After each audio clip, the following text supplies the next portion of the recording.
or repeat? Okay, so that's a great question. Definitely.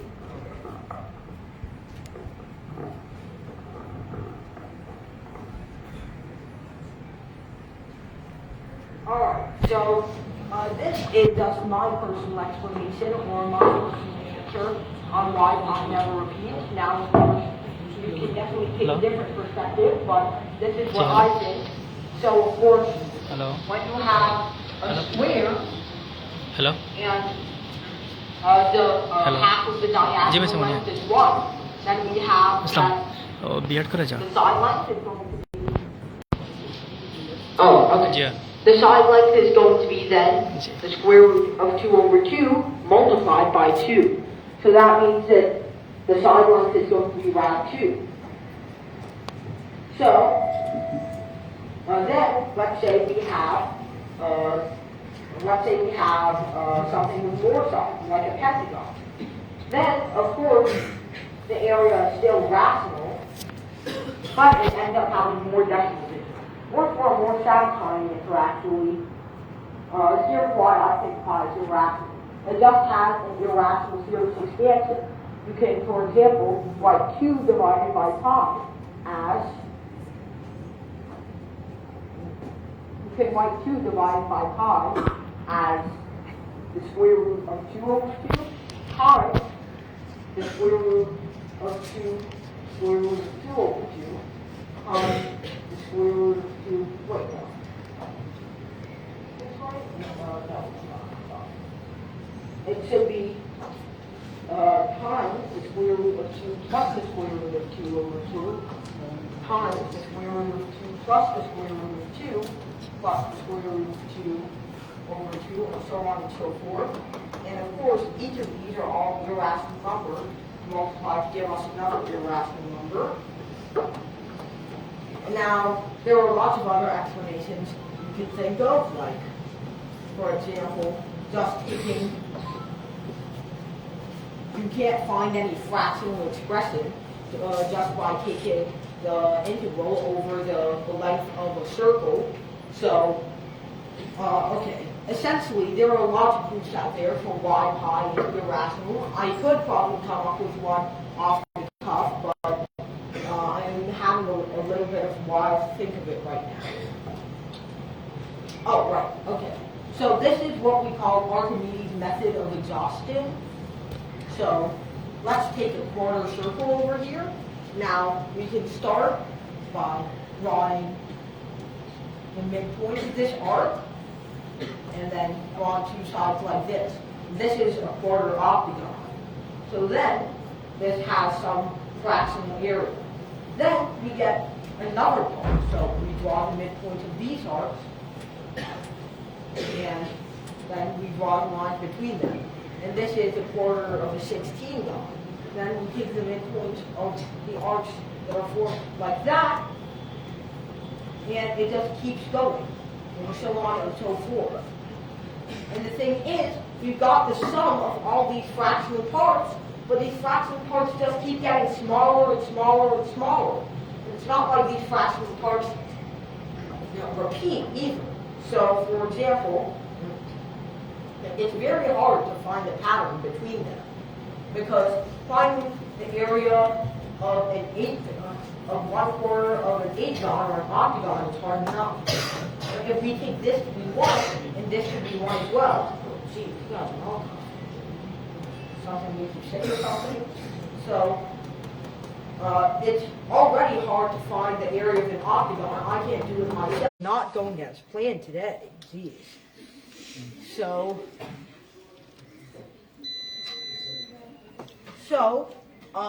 if we have an 8gon, then we add on the parts of a 32gon, and so on and so forth. There's no visible pattern that you can see between each of them. There's no form of repetition as you go from 8 to the parts of 16 to the parts of 32.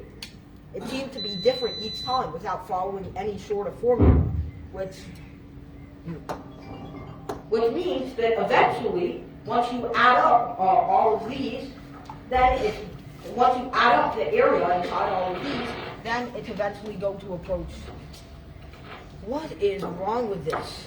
What is this just my luck? Okay, finally. So we get that since these are all parts that we add on top of each other, get increasingly smaller and have no pattern to them, that means that pi just keeps on with infinite decimal places, and not only that, to how big these little individual slices are. And of course, the total area. And of course, the total area of this is just going to be pi r squared over 4, or pi over 4. So in short, just use Archimedes' method of exhaustion, and it will become clear why a circle a circle's area of pi has no end, why it can't be expressed as a rational number. Okay, sorry for taking so much time to come up with that answer, but I hope that answers your question. Thank you. Thank you, Prof Isaac Bari. Next question from you people.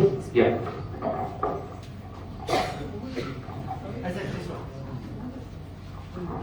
Sir, my question is that according to Ramanujan paragraph, sum of all positive integers is equal to -1/1. But there is some method which proves that it is equal to 1/8. Yes.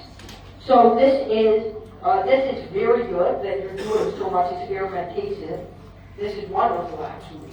So here's the problem with that. -1. This sum was essentially Ramanujan's own way of saying you can't do arithmetic with divergent series. So obviously, we all know 1 plus 2 plus 3 plus 4, etc. diverges. So it approaches infinity. In the same vein, 1 minus 2 plus 3 minus 4 plus 5 minus 6 ... is equal to diverges again. In the same way as a sine wave, this just never stops going up and down, never approaches one value. But if you try using arithmetic on this, then it will lead you to an answer of -1/4. And so you can do this. 1 plus 2 plus 3 plus 4 ... equals x. And so then you subtract -2, -4, -6. Oh, wait, no, actually. You subtract -2, -4, -6, and so on. So this is -2x. And eventually, you end up getting, doing the exact opposite of what I'm supposed to do. So, get x right over here. Then what we do is we make all these even numbers negative. So originally we have 1 plus 2 plus 3 plus 4 plus 5 plus 6, ... Then you get -4, -8, -12, and so on. So this is going to be -4x, which gives us 1 minus 2 plus 3 minus 4 plus 5 minus 6 plus ... is equal to -3x. But since this is 1/4, since this is 1/4, then x turns out to be -1/12. And of course, the method that he is showing is also correct. For anyone who wants to get the gist of it, basically all he was doing was summing over these trios of numbers and realizing that they were all factorizable by 9 and that they gave the same thing inside. And this is just one of the pitfalls of trying to do arithmetic with divergent series. The whole thing comes from, this whole thing is already divergent, and it should be absolutely clear that it is. So when we're doing arithmetic with it in other divergent series, we're basically doing arithmetic with numbers that don't exist. Hence, we're getting weird results like -1/8, I think that's what we got, equal to -1/12. So essentially, the lesson that's to be learned, and the lesson that Ramanujan was trying to show by pointing out this is equal to -1/12, is to never do arithmetic with divergent series like this. If they're convergent infinite series, like the examples that you might have done in your class, root 2, and so on and so forth. If they're convergent series like this, it's perfectly fine to go on and do them. But if they're not a convergent series, if they're divergent series, like this one clearly is, then it just advisable to never do arithmetic with them regularly. So it's a very big pitfall, but it's an interesting question. And of course, Ron Newjob spent a very big chunk of his life working on these particular infinite series. So thank you.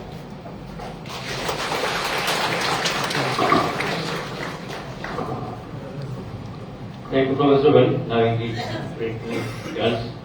So again, your question. First of all, good evening, sir. So my question to you is, why do the digits of multiple of 9 always add up to 9? Okay. So, this all has to do with what we call modular arithmetic. Basically, this is what modular arithmetic is.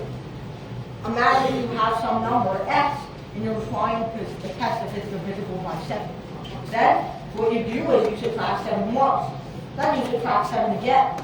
You keep subtracting until you get that it's equal to 0. And if it's never equal to 0, then x is not divisible. For example, 21 is divisible by 7, right? So, 21 minus 7 is 14. 14 minus 7 is 7. You subtract one more time and you get 0. But 46 is not divisible by 7. You subtract 7 once, you get 39. Twice, 32. 3 times, 25. 4 times, 18. 5 times, 11. 6 times, 4. 7 times, negative 3. We just crossed over 0. It's never equivalent to 0. So, what we essentially say is that if something is divisible by a number, it's congruent to 0 mod that number. So, for example, if something is divisible by 9, it's congruent to 0 modulo number. So, now we come to why this always sums up to 9. So, if we subtract 9 from 10, we get 1, obviously. So, here's what happens, which is very fascinating. 10 to the n is always congruent to 1 to the n mod 9. Because 10 to the n is just 10 multiplied by 10, multiplied by 10, multiplied by 10, etc. And so, of course, all of the terms here, if we break this down into 9 plus 1 times 9 plus 1 times 9 plus 1 times 9 plus 1, etc., we already know by the binomial expansion. This will all just be multiples of 9, except the last term at the end, which will just be 1 to the n, or 1. Which means that 10 to the n is always congruent to 1 mod 9. Now, how is this helpful? Well, here's how this works. Because now, if 10 to the n is congruent to 1 mod 9, we can do something very amazing. Let's say we have a number with the digits A, B, C, for example. Or let's keep it simple and go with 2 digits, A and B. So then we can express that number as 10A plus B. So 10A plus B, we want to say is congruent to 0 mod 9. This is just fancy linguals for AB is divisible by 9. So then, what does this give us? Well, if 10A plus B is congruent to 0 mod 9, the same way, A plus B must be congruent to 0 mod 9. In other words, the sum of the digits must also be divisible by 9 if the number itself is divisible by 9. And this doesn't just work with 2-digit numbers, but also 3-digit numbers. 108 plus 10b plus c is congruent to 0 mod 9. And then that means that a plus b plus c is congruent to 0 mod 9. Why? Well, because we already know 100 is 99 plus 1. 10 is 9 plus 1, and we just got C over here. And of course, 99 is divisible by 9, no matter what A we pick, and 9 is divisible by 9, no matter what B we pick.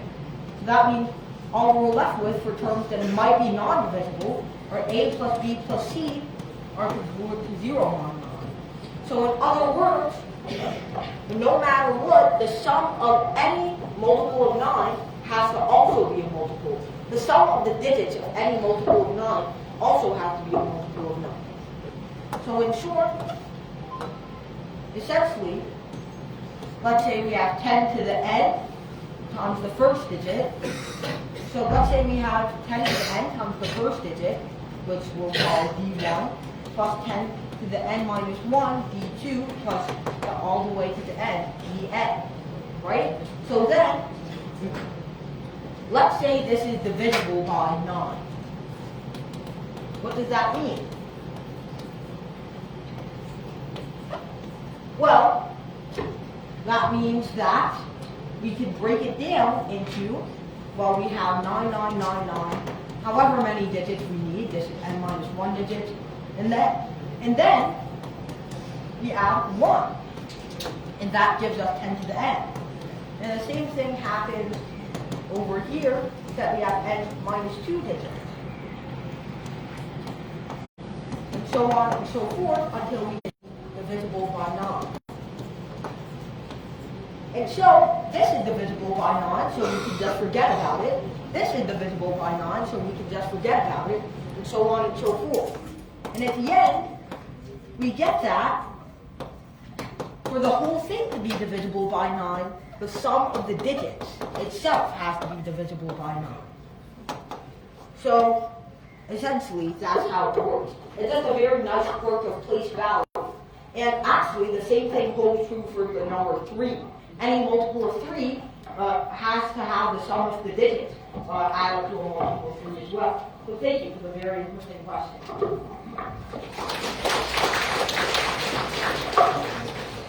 Thank you, Professor Bari. So, next question.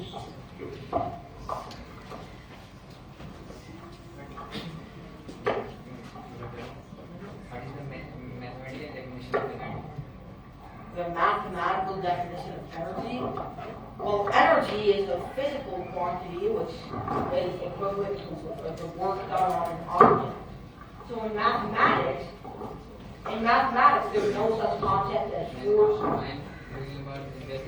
Force is the rate of change of momentum with respect to time. So that's physical. So in the same way,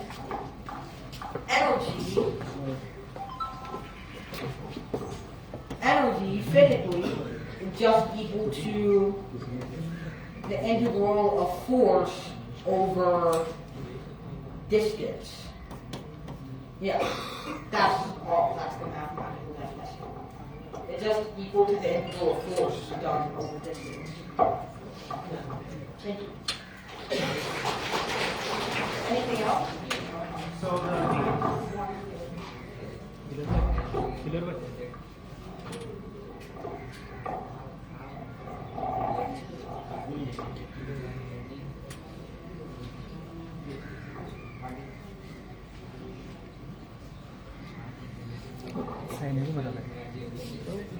Energy is a physical quantity. For example, you have an object over here sitting over here, right? You want to move it d distance away, right? You have to apply what? Force coming from your hand. I got it. So the force, so that it's the sum of the force of all of the infinitesimal forces over time that you exert on the object. So essentially, all just corresponds to exerting a force on an object over a distance. So that's how this is related to that. Effectors number 9. Okay, so this is what the whole subject of real analysis is for. So there is what we call the Archimedean principle.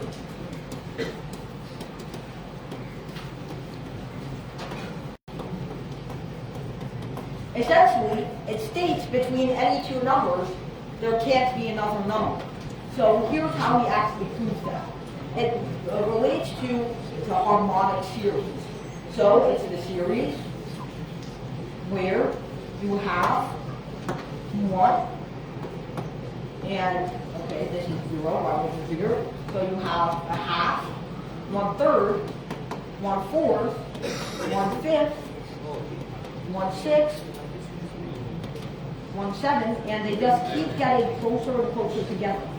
So you can no longer tell the difference between them. Everyone knows what series I'm talking about, right? So, essentially, what we're assuming here is that if we zoom in enough, maybe there's some space between the last number and 0, right? Maybe there's just some little number that we can find right in between. So, then here's what we're going to do. We're going to say that that number that we can find is going to be, let's say, n, right? And so, we want to find some number n such that it's less than 1/m for all integer n. All n well, not in an instance, but in the natural numbers. So we want n is less than 1/m for all natural n. So essentially, what we're saying is we want the product mn to be less than 1. But then, here's what I'm going to say. Let's say this is proved. And then we find the greatest possible n, right? So let's say n is the maximum value that is still lower than 1/n. So then, take this. N has to be less than 1/m plus 1 as well. But then here's what that would imply. M plus 1 times n is less than, wait, m plus 1 times n is less than 1, but mn is also less than 1. So, wait, I'm forgetting the proof of the Archimedean principle. Okay. Let me try to go about it this way. For a second.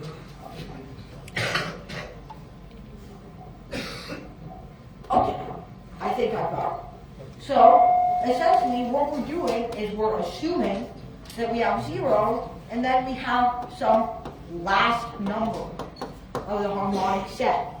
And then after that, there's got to be something in between 0 and that last element, whatever it might be. So then, we're going to let that be n. And so, n is going to be the supremum of the set between 0 and 1/m. So essentially, it's going to be that number. It's going to be the maximum of the numbers between 0 and 1/m. So essentially, it's going to be the last real number that's less than 1/m. Then here's the problem with that. Because if it's the last number that's less than 1/m, and 1/m is greater than 1/m plus 1, that would necessarily require that 1/m plus 1 is less than n. Okay then, so let's move to the number that's smallest than 1/m plus 1. But then the same logic repeats, but this time we use 1/m plus 2 instead. We could just keep getting smaller and smaller and smaller. And there's no way that we could find something that's wedged in between the last number of the harmonic series and 0. Now, why did we talk about the harmonic series for so long, and 0? Because that seems entirely unrelated to the question. But now, since we were asked, what would happen if we inserted a new number in between each number of the real number line? Well, if we look at each number on the real number line, there literally is no space to put anything between them. But hypothetically, if you somehow were able to zoom all the way in, put a new number in between them, that would, I guess, double it. So it would just distort the positions of everything by 0.5. But there literally are no new real numbers to add, since all of them are already covered on the real number line. There are no missing numbers between one real number and the next, which we can prove by the Archimedean principle. And you might say, the Archimedean principle is only at 0. Well, all you have to do is add some sort of number to the harmonic series. If you want to show it's true with n, then we add n to the entire harmonic series. This is n plus 1, this is n plus 1/2, this is n plus 1/3, then you can see that the same exact logic follows. Doesn't matter where you put it. So, in short, there are no missing numbers on the real number line.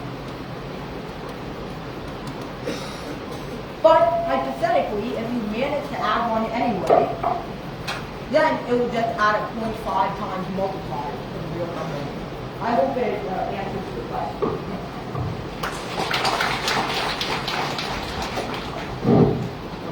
Next question from yeah, you have previous question. And the y. You know what? The y slope is 95. But x slope is 0. But we know that when two perpendicular lines is there, the slope product is always minus 1. Y is perpendicular, right? So it is 90 degrees. So it's undefined. And axis is it is tan 0 degree. It's equal to 0. So we know that the product of two perpendicular lines is minus 1. Okay. So, let's clear this up a little bit. This is what we call division by 0.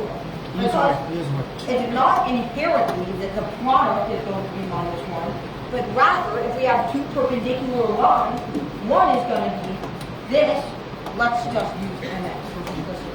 One is going to be this, and the other one is going to be the negative inverse. But you literally can't take the negative inverse of x. It's going to be minus 1 over 0, which I suppose technically does point in the y direction, specifically in the direction of negative infinity, but it legitimately doesn't mean anything. It doesn't mean anything to multiply minus 1 over 0 by 0, because, I mean, you can't divide 0 in the first place. You're doing math with indeterminate numbers. So, it's actually, so essentially all that's happening here is we're doing the division by 0, which is just undefined when we have a slope of 0. So, technically you can say that the slope of the negative of the y-axis is minus 1 over 0, which is negative infinity, so it does reconcile, but it actually doesn't quite mean anything. So the long story short, just don't divide by 0, because when you do, it leads to situations like this. And anyway, there is no such thing as the product of 0 and 1 over 0. Not just a not equal to minus 1, it's not equal to anything. So really, it works for any other slope except 0, because then you're just dividing by 0. It's like the function 1 over x. It's defined everywhere except 0. In fact, the exact function is minus 1 over x. It's not just the slope of any line that's perpendicular to anything with a slope x. So essentially, just don't divide by 0, because when you do, it leads to things like this. Thank you.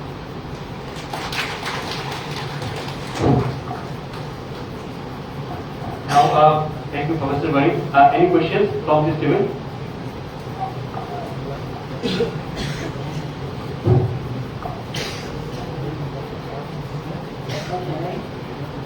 Person A lives in a flat plane and person B lives in a spherical plane. How will they know what kind of plane will exist? Okay, so this is actually the main concept of general relativity, the intrinsic curvature that any surface holds, that an observer can measure. And essentially, it utilizes something called parallel transfer. So, imagine you're in a flat space, and then you don't know you're in a flat space. But let's say you want to test it out.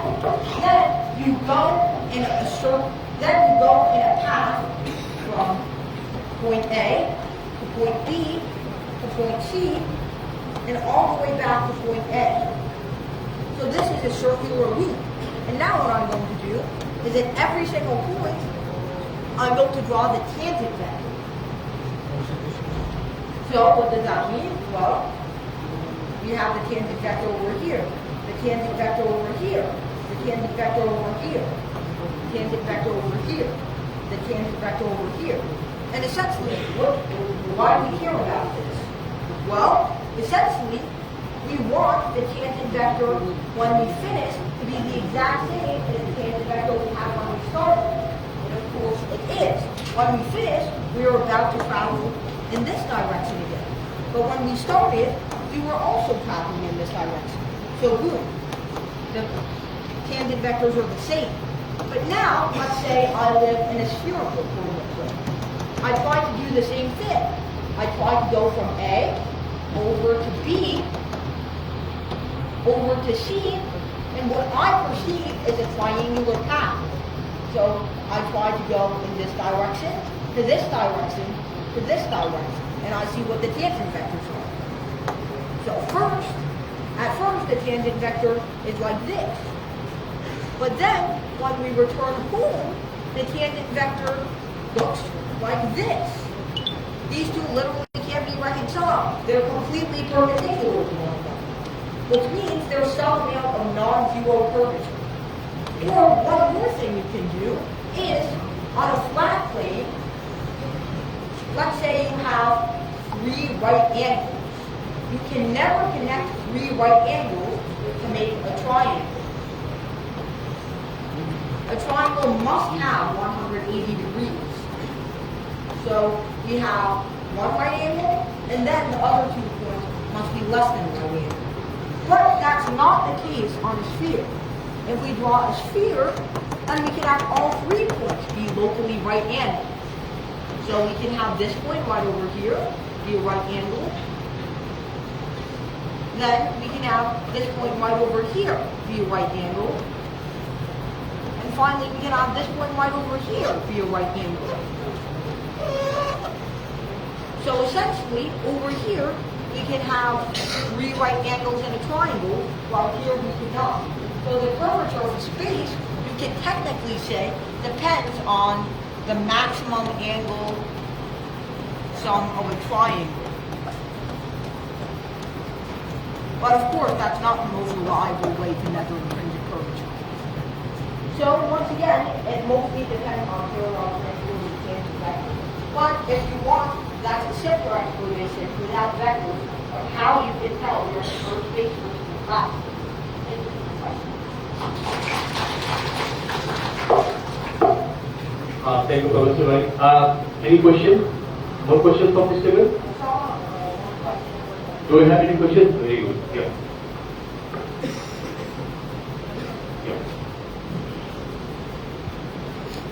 Good afternoon, Professor. I am Pranjalnath from class 11 on JEE batch. I have a doubt regarding the concept of factorial. The zero factorial has troubled me for a very long time. I would like to know the concept behind it and why it is, how it is, and what is the practicality of it, of its existence. Okay, so zero factorial is usually just to make power series look good. Because, now I'll explain this in just a second. So first of all, why do we define zero factorial as equal to 1? Well, here's the thing with factorial. What we want is that n factorial is equal to n minus 1 factorial times 1. So here's the thing. 1 factorial is obviously equal to 1, right? So then let's plug 1 in as this equation. 1 factorial has to be equal to 1 minus 1 factorial times 1. The 1 has to be equal to 0 factorial times 1. Well, how can 0 factorial be anything but? And when it comes to practical application, well, you'll find that it's mostly used in a Taylor series for e to the x, which turns out to be x to the n over n factorial, which means that the constant term just will be x to the 0 over 0 factorial. Plus x to the 1 over 1 factorial plus x squared over 2 factorial. And of course, as we get to the one, and then 0 factorial also has to be 0. And that gives us the correct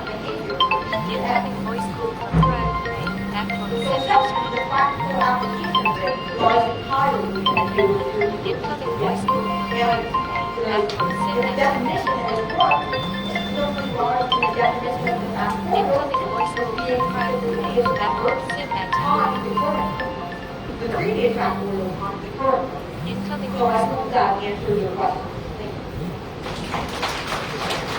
Clear? So, we have published given the questions from mathematics. Yeah.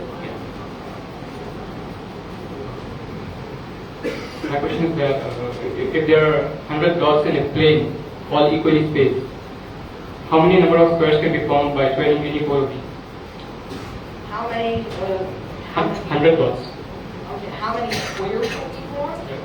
Okay, so that's a very nice question, and here's how I would solve it.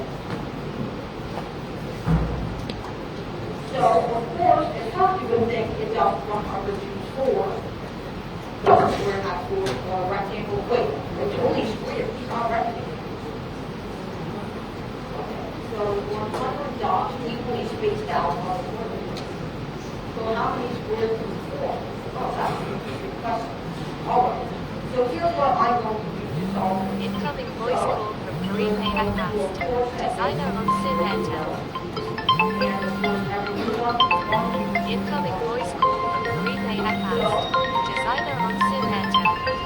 we're going to go all the way to 9. Incoming voice call from Korean Fast. Designer on SIM enter. Well, here's what I would do. I would say Incoming voice call from Korean Fast. Designer on SIM enter. okay, so here's what I would do. So, no, that's what we did double. So what can we do?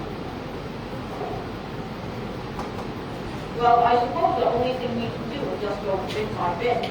Go from squares with a length of 10 to squares with a length of, not with a length of 10. Squares with a length of 9 to squares with a length of 8 to squares with a length of 7. Squares with a length of 6 to 5 to 4 to 3 to 2 to 1. Incoming voice call from Korean That's Fast. equal to SIM that enter. quote I was saying. And of course, 9 is just one Incoming square voice that call acts from this way. Korean Fast. 8 is just be 4 squares that act this way. 7, there were just 9 squares that act this way. 6, there were 16 that act this way. 5, there were 25 that act this way. 4, there were 36 that act this way. 3, there are 49 that act this way. 2, there were 64. And 1, it should be 81. So, all we have to do now is just sum all of these squares, which I forget what the equation is, so I'm just going to have to do it manually. It's 145 plus 85 plus 41 plus 9 plus 4 plus 1 is 14. We get 55 plus 85 plus 145, which means that it should be equal to 285. So, do you have any question on how the logic of that works? Oh, well, actually, I shouldn't really know. So, here's how the logic of that actually works. So, first of all, it should be obvious that there's only one square with a length of 9, with a side length of 9. Well, I'm going to draw one on the dots very quickly. So, 1, 2, 3, 4, 5, 6, 7, 8, 9, 10, 11, 12, 13, 14, 15, 16, 17, 18, 19, 20. 1, 2, 3, 4.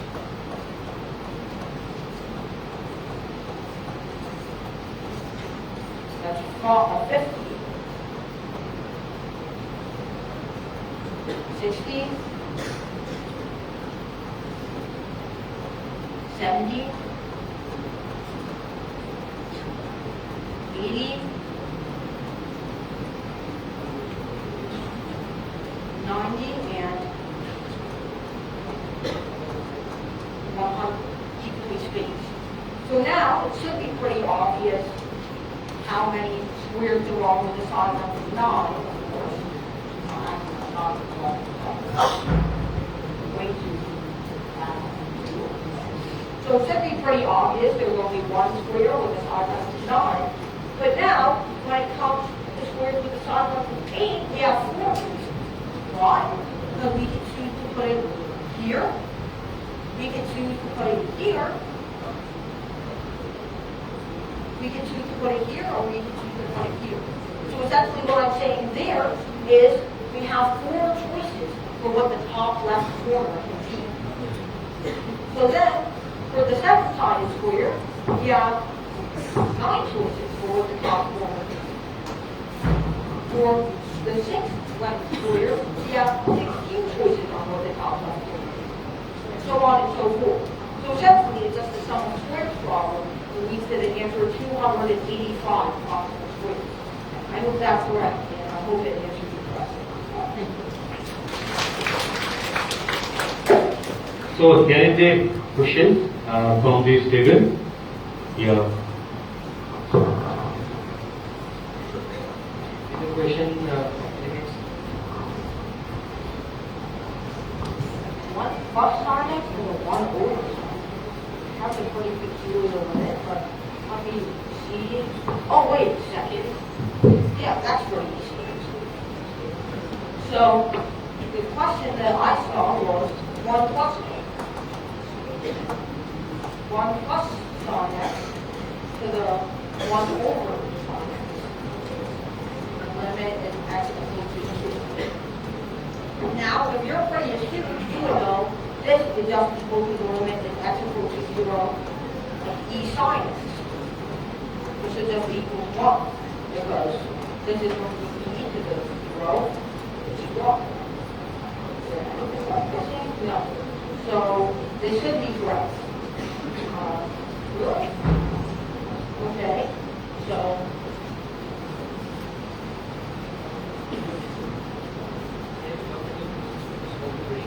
Solving question, if we just assume x is equal to x is equal to 0, then it is multiple 1 power infinity. The question is trying to perform it because 1 plus 0 always 0 is tending to infinity. using infinity in the place of an absolute number is really giving something wrong. Because essentially,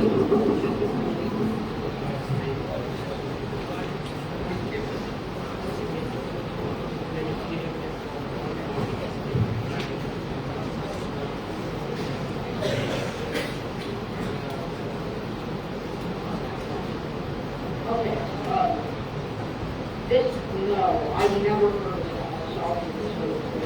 But simply, all this is you recognize the limit is x equals to 0, it's 1 plus x to the 1 over x. Of course, you can't put brute force plug in 1 plus 0 to the 1 over 0. This gives you something indeterminate. This is simply the definition of e to the x. So in the same way, this is just going to be e to the sine x. And then when you plug in 0 here, what we're actually allowed to do, because this is no longer indeterminate, we get e to the 0 equals 1. And if you want some sort of rationale, then, of course, that is a much harder question to solve. Let me see that. Okay, you multiply it. So let's. That is a much harder question that I don't think is possible to solve. We get limit is x equals to 0 of ax plus sine squared x over tan x to the x over sine x tan x. This is a very bizarre rule, but let me see if I can simplify anything. This is going to be sine x cos x.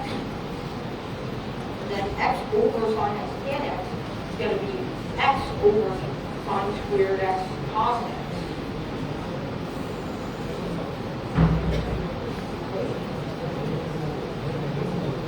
So this is going to be x cos x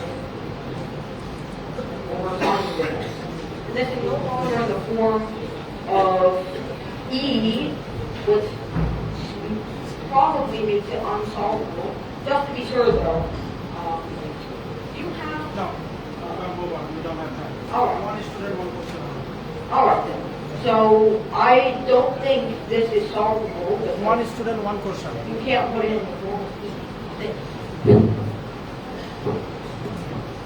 So from this table, yeah.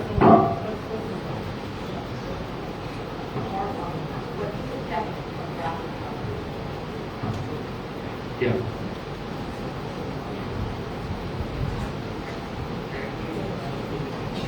So my question is that in the equation x plus y equal to 0, what will be the x-intercept and the y-intercept? The x-intercept's going to be 0 and the y-intercept's also. Sir, then by the in coordinate geometry we have got one formula that is called the intercept formula, by which we can write that x by x-intercept plus y by y-intercept equal to 1. Then this is the line, this is the line K, this is the line B. Oh no, that is x plus y is equal to 0, and y is equal to x. Right from here. So unless you might be adding some sort of constant to it, and in that case, if the slope is -1, these two are the exact same length. So you might be getting something like y equals minus x minus a, which is something like this. And so in that case, the x-intercept is minus a, and the y-intercept is also minus a. So the x-intercept and the y-intercept are going to be that. In the equation x plus y equal to 0, there will be no intercept proper. There will be no intercept. The intercept is 0 for both. Sir, then by the formula that x by a plus y by b equal to 1, then we can write x by 0 plus y by 0 equal to 1.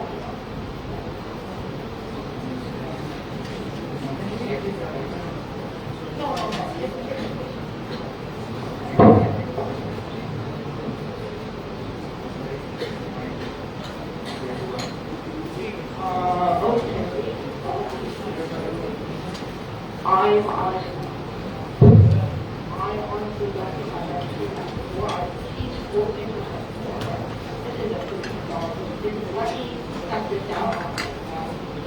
Do something. So we set x to 0, it's also y. So y intercept is 2. X intercept is minus 2 over 3. And that means you get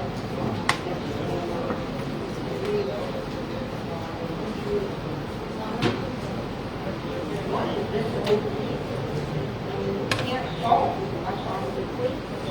Here. The equation will come by this formula. What will be the equation by the intercept? But this can't ever be possible. I mean, this can't be the formula because that would give us minus 3 over 2x plus 1 over 2y equals 1, which is y equals, okay. This might be hard or something, but, yeah, this doesn't work when the x and y intercept is 0, because that fundamentally means there's no constant here. It means the one is out of place. So essentially, I did put this full graph, but I would rather this be not this, but x times the y-intercept plus y times the x-intercept is equal to x-intercept times y-intercept. That's a less logic because it works when the x-intercept is y-intercept. So this is the formula I think is more logic.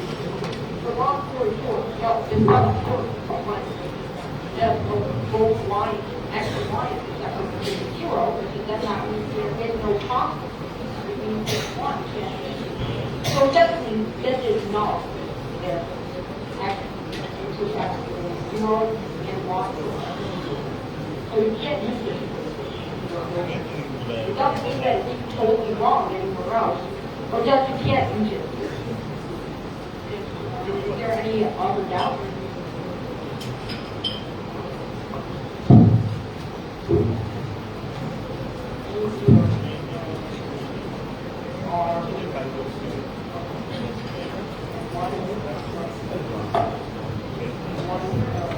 Equal to divided by plus AB is, okay, so what I guess you have to do is, this is, of course, equal to A plus 1 times B plus 1. Okay, now A squared plus B squared is divisible by 1 plus AB. This is not integer K. So A plus 1 times B plus 1, or 1 plus AB, is not integer K plus 1.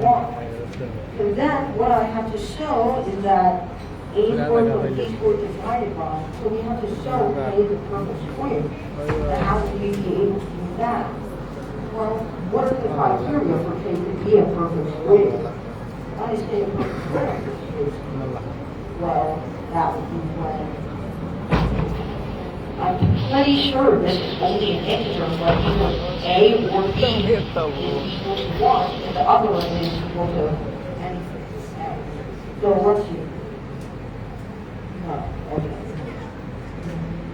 Okay, this is a very interesting problem, actually. So I think I would rather look into it a little bit more, but is there anything else I can use to approach this problem?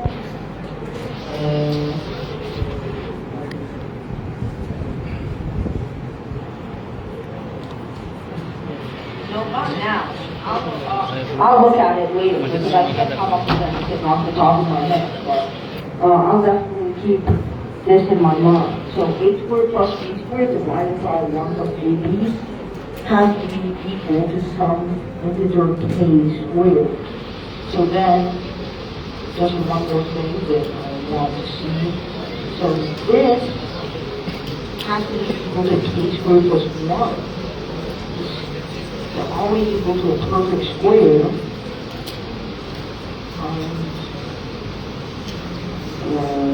Okay.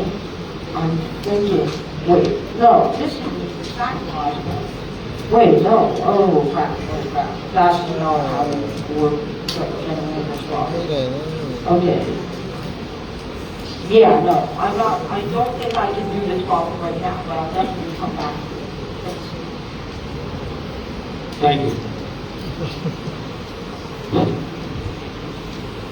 So, almost we can take another question.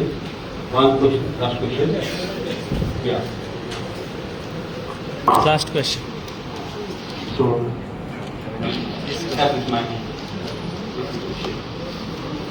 Then n greater than k greater than 1 be positive integer. Determine all the positive real numbers a1, a2, a3 on which summation of n I equals to 1 to n root over k a I k by k minus 1 a1 k plus 1.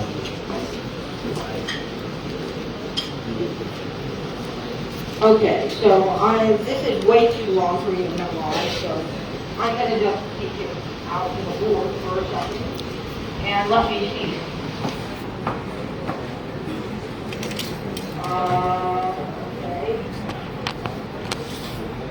So we have the sum over sum over I of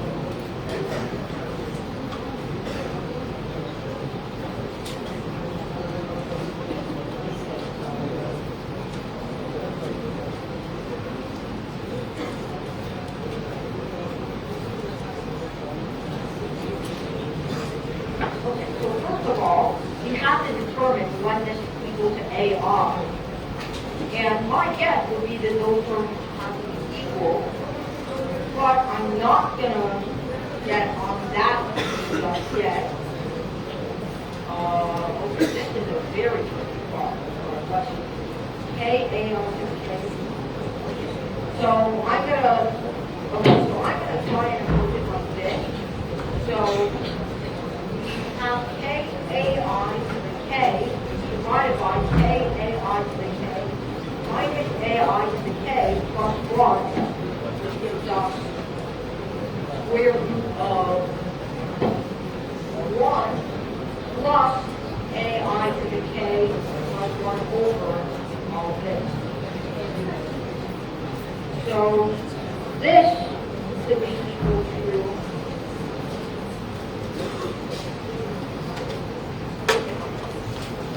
what am I going to do to just set these equal to each other because otherwise it's far too hard. Yes. So this has to be equal to. So now what I am going to do here is square both sides.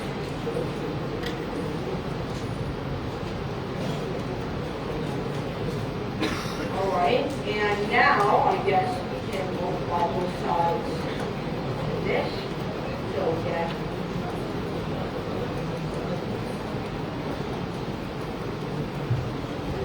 okay, and now what criteria do we have to satisfy in order to get something like that?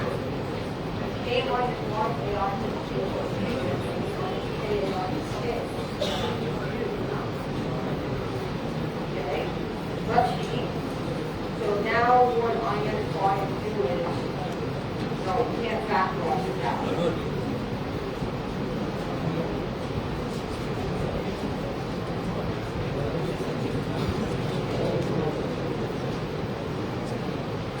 Okay, so here's what I'm going to try doing.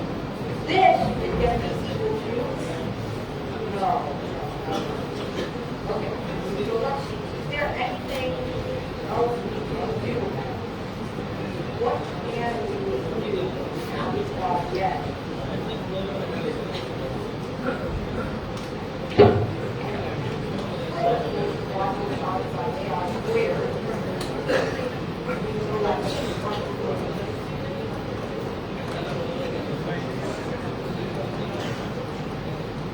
Okay.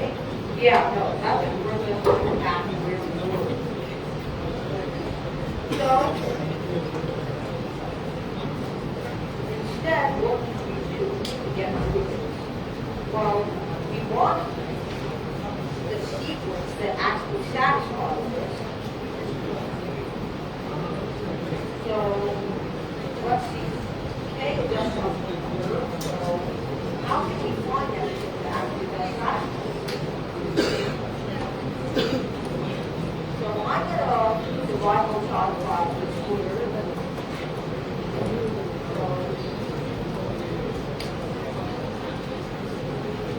Okay, so now this has to be true for all AI. We just have to find some corresponding AI. So for example, let's try for a few values of K. But K can't be less than 2. K can't be equal. Okay. So let's try K equal to 2.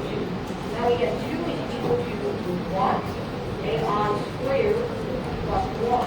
So AI squared is equal to 1 and AI equal to 2. Okay. So then what about K equals 2? So K equals 3. So we get 3 AI has to be equal to 2 AI cubed plus 1. So then we get, okay.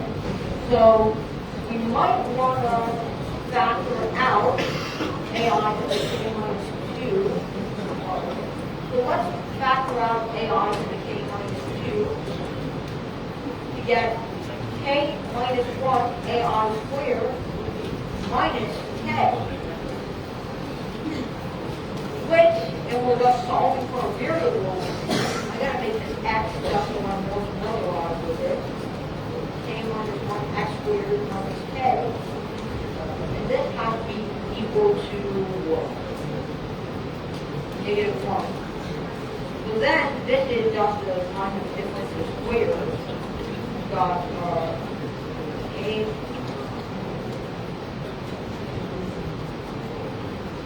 square root of K minus 1x minus square root of K. So that's not really good. Then we're just in a stickier situation. So how would I solve this? What satisfies this? Let's see, can we solve it for this specific case? 2AI cubed minus 3AI equal to -1. So 3AI minus 2AI cubed equals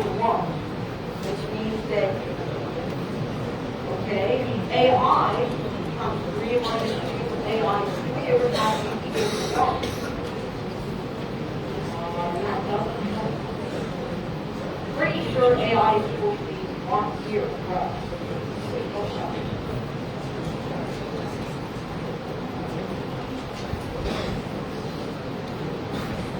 Okay. Yeah, okay. I think I got it. AI has to be equal to 1. Always.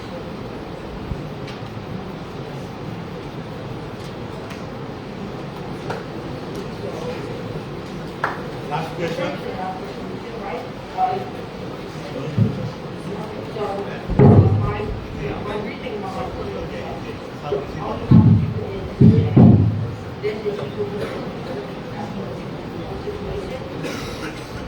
and okay.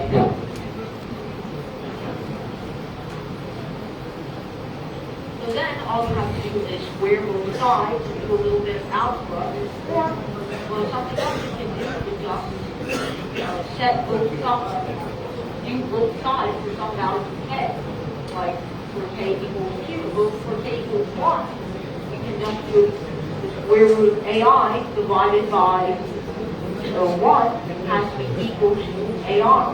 So the square root of AI equals AI, i.e. AI is equal to either equal to 0 or 1. And I'm going to say equal to 1 for consistency. And then the next thing you can do is k equals 2, that's going to be 2 AI squared divided by AI squared plus 1 has to be equal to AI. And this looks pretty difficult to solve at first, and it is, but, let me see that, yeah. With a little bit of numeric solving, you'll see that AI cubed has to be equal to AI squared, so once again, AI has to be equal to 1. And my guess is that this just keeps happening, like AI to the A is equal to AI to the B, or something like that. We can simplify it.